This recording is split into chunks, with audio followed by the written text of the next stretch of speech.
STEM. Empowered STEM is an A-level course provider, and we provide A-level courses in biology, chemistry, physics, and maths for those students that want to enroll in medical, dental, veterinary, financial, and engineering programs at the chosen university in the UK.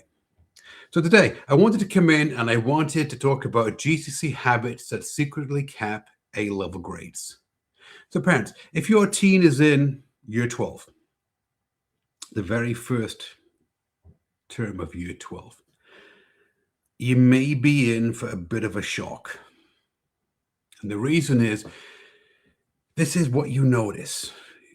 You notice that your teen did so well at GCSE. They got the 8 or the 9 in A-level in GCSE maths and GCSE science. And then you're wondering, well, why are they struggling at A-level?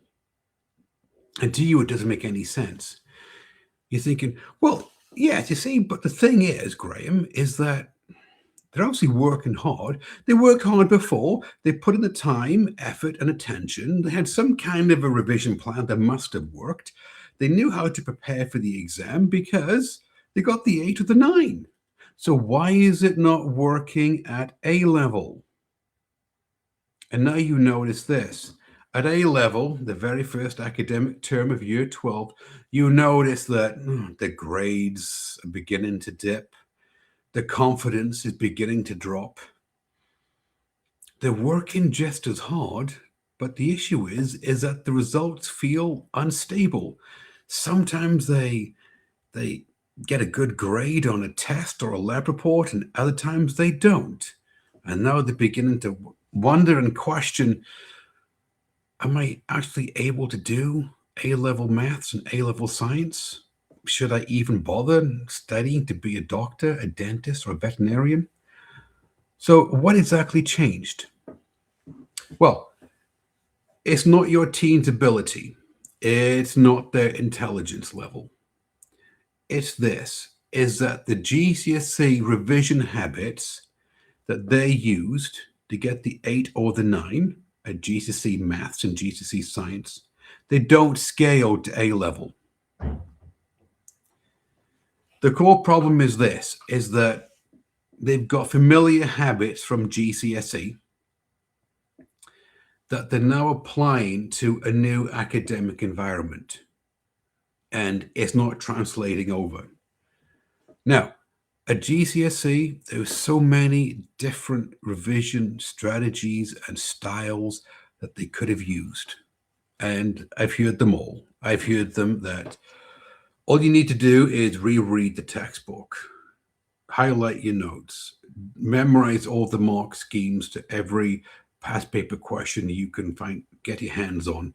In fact, if you just do every past paper question out there for about 3 months before the actual test, Graham, I tell you, you get all the information into your head, and then on the day of the test, you go in there, you just write everything down. On the exam, you've seen the question so many times, you don't need to understand what they're talking about. You know what the answer is. Boom, you're done. You walk out with the 8 or the 9.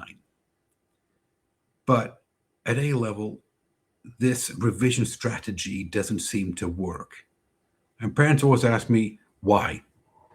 Simple. The A-level exam is designed to test application of knowledge. It's not designed to intent to examine content, memorization. So, for example, at A-level, they test depth over coverage. They test application over recall. Linking concepts together. These are known as synoptic links, rather than just listing facts. Precision over volume. The issue is this, parents, is that if your teen continues using the revision strategies that they used at GCSE, the grade is going to cap out. It's going to be capped at a C. It's going to plateau out at year 12, and at year 13, they'll also end up getting a C in A-level maths and A-level science. Why? It's the way that the exam is geared. The exam is written by the exam board. For you to be able to break into a B grade, you need to be able to apply the knowledge, not just regurgitate the knowledge. That gets you to a C. So what are these habits that teens use?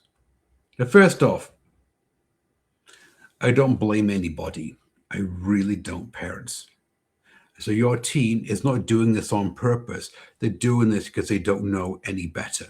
But number one, rereading notes and highlighting. Yes, you've probably seen your teen do this. They come in, the very first thing they need to do is they need to reread the couple of pages in the textbook. They've got to copy over their notes. They may have a perfect set of notes. They've got to copy them over again, highlight everything, get everything nice, neat, and organized. And then they can begin doing something else. And they think that this is a good way to revise. Well, it worked at GCSE. And this is the argument. They said, well, Graham, it worked at GCSE. Yes, it did. But the reason why it worked at GCSE is that the GCSE exam was focused on content retrieval rather than application of content. So the base of knowledge, the content, carried significant weight. But at A level, what happens is that rereading the notes, it gives you familiarity, but it doesn't give you mastery. And what do you think that they're going to test on the exam is mastery of the content knowledge. You can tell this because what happens is your teen, they feel confident about, yes, I've got this, got this concept down. I understand it, until they see a structured exam question. And then all of a sudden, the confidence just dissipates like mist, doesn't it? It's just gone. Because familiarity, parents, does not equal performance. Second one, let's revise everything equally. Now, again, at GCSE, this made perfect sense. Broad coverage of all the concepts, all the knowledge out there, just put it through a cycle, and then you memorize the answers to everything. You're good to go. It's bound to turn up on the exam somewhere. But at A level, it doesn't work. This strategy doesn't work. And the reason is because marks are lost in a predictable fashion.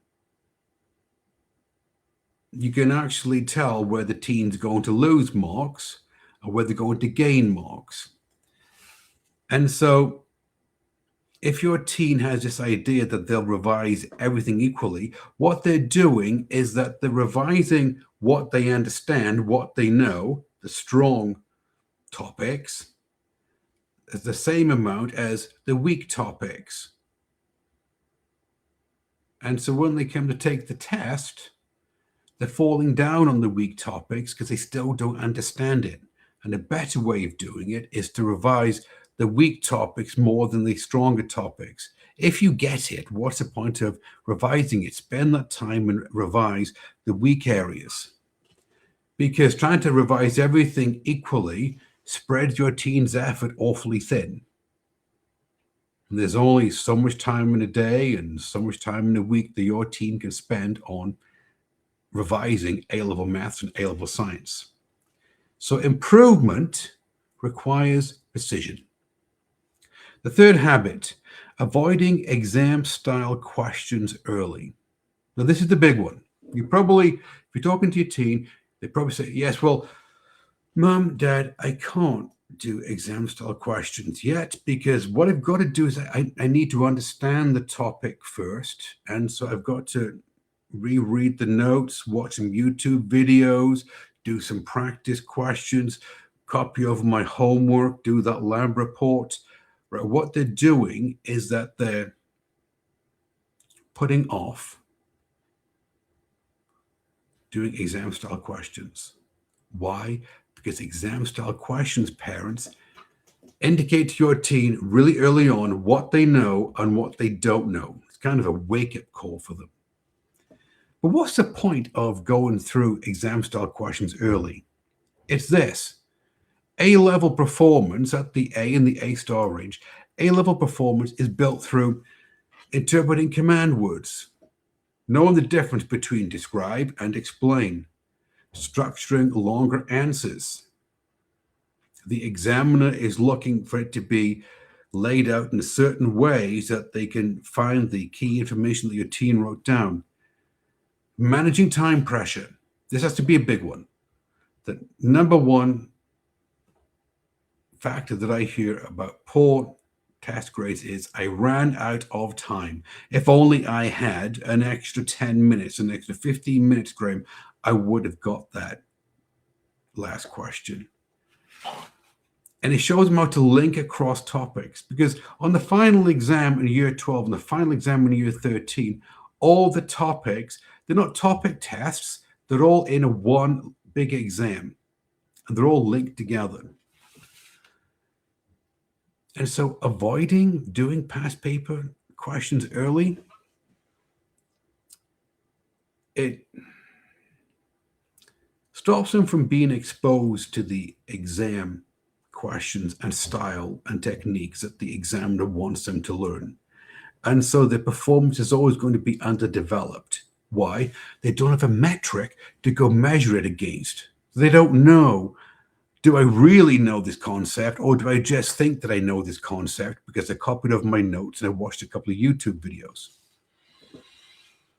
Habit number 4, passive study over active recall.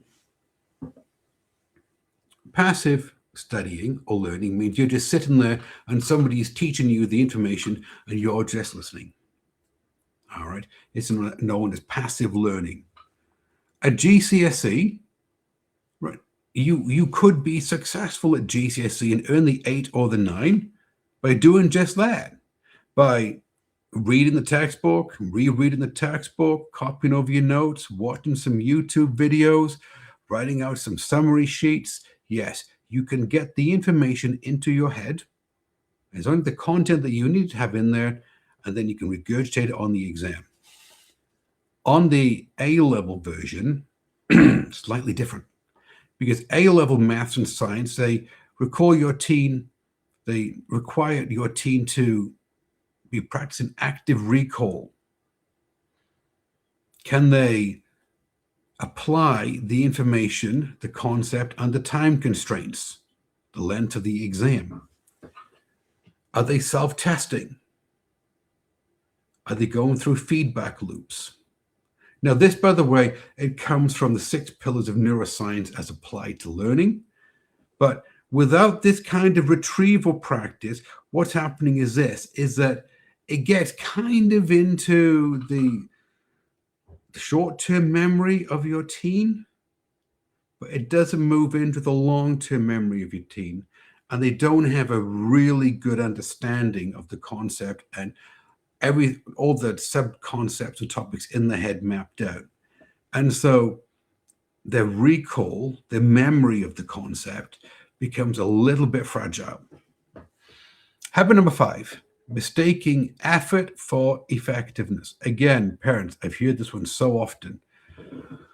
Students often think, well, Graham, I've studied for hours and hours and hours for this test. I've done enough. Surely I have.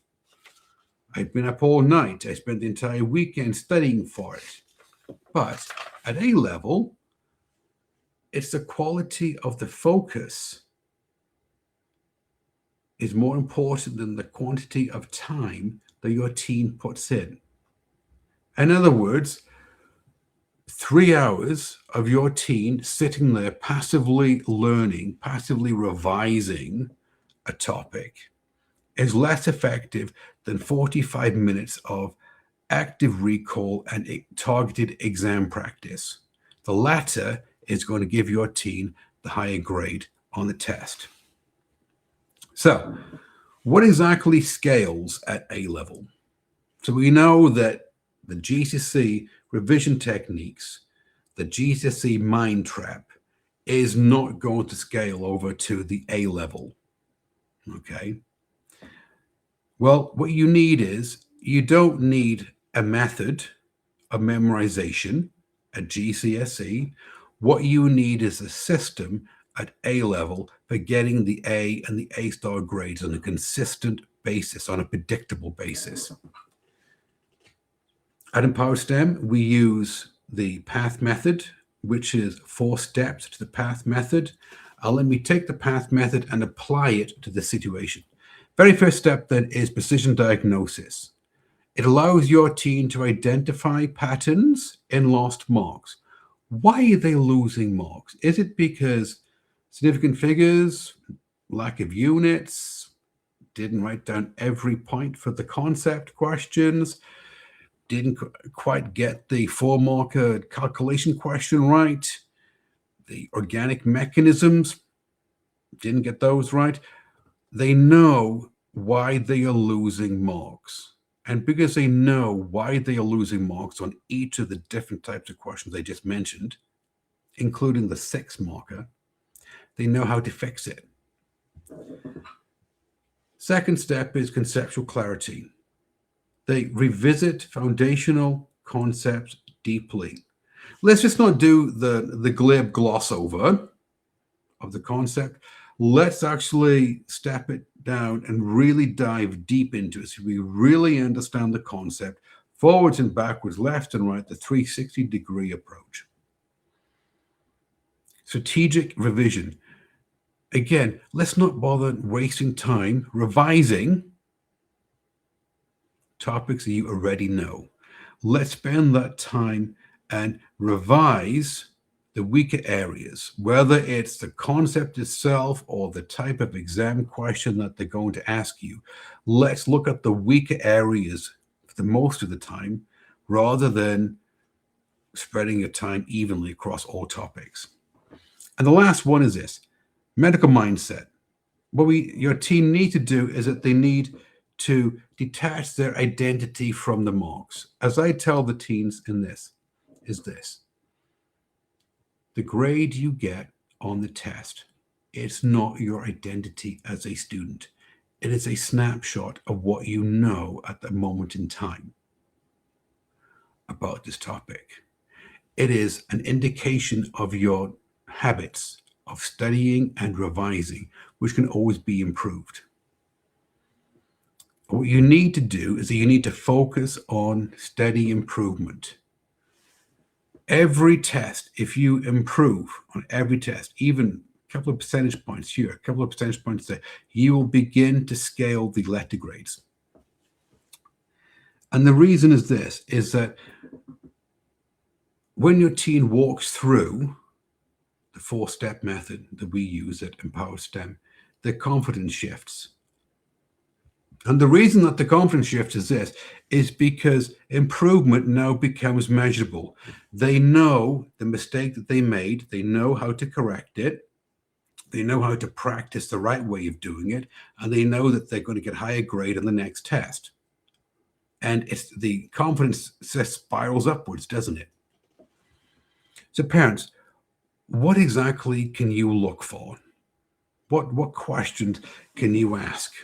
Well, you can reflect on this yourself, or you can have a conversation with your team, and you can ask, is my team just mainly doing passive revision, or are they actually doing active revision and study techniques?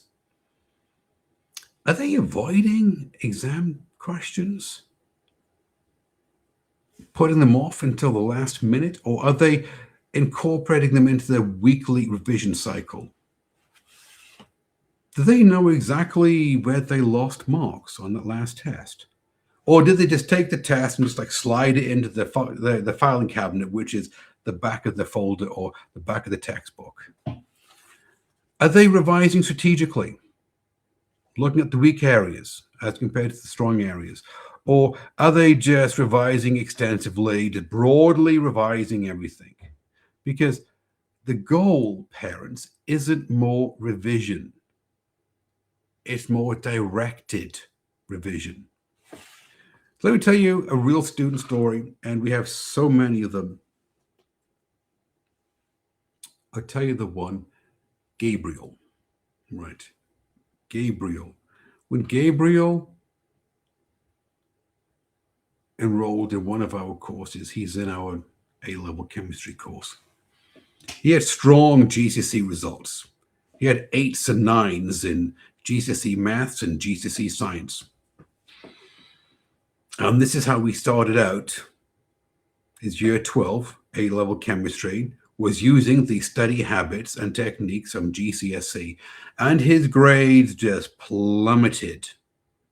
So in the end, by the end of the first academic term of year 12, Gabriel was looking at an E, and his parents enrolled him in one of our courses. And what we did is we helped Gabriel say, look, you need to shift the way that you study from passive to active learning, the way that you revise. Let's get you out of the GCSE memorization method. Let's install into you the A-level strategy, the A-level system. And we showed him how to revise and study like an A-level student. And you can actually track it. His grade in the school mark book moved up from an E to a D to a C. Now he's sitting at a B.